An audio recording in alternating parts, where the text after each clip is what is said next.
আসসালামু আলাইকুম এভরিওয়ান, সবাই কেমন আছেন? আলহামদুলিল্লাহ, আপনাদের ফাতেমা আপু, আমিও ভালো আছি। তো আমি আজকে নিয়ে আসছি পুলি পিঠা রেসিপি।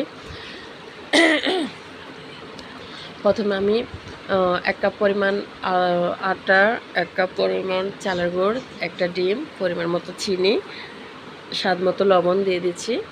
তারপর 10 মিনিট রাখার পরে এখন আমি আমার উপকরণ দিয়ে শুরু করছি পুলি পিঠা।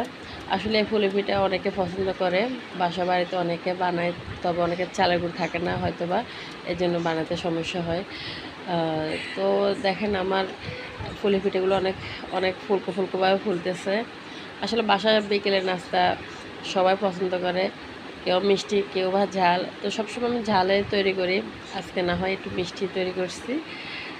তো দেখেন চামচের পরিমাণ 1 চামচ পরিমাণ দিয়ে দিলে, আর এক এক এক চামচ পরিমাণ দিয়ে দিলে পিঠাটা অনেক সুন্দর হয়। অনেকে যদি চায় আরও বড় করতে, তাও বড় করতে পারে। আসলে আমরা নারীরা পছন্দ করি আপনাদের রান্নাঘরে কিছু রেসিপি নিয়ে, এর জন্য আসি। তো আমার রেসিপিটা কেমন হয়েছে, আমি অনেকগুলা রেসিপি আপনাদের সাথে শেয়ার করছি।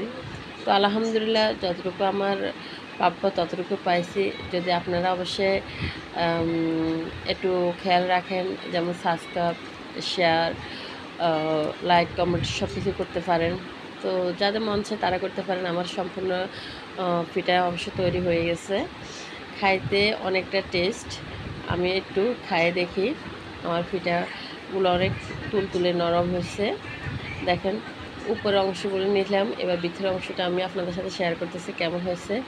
তো লাইক, কমেন্ট, শেয়ার করতে অবশ্যই ভুলবেন না। আল্লাহ হাফেজ, সবাই ভালো থাকবেন।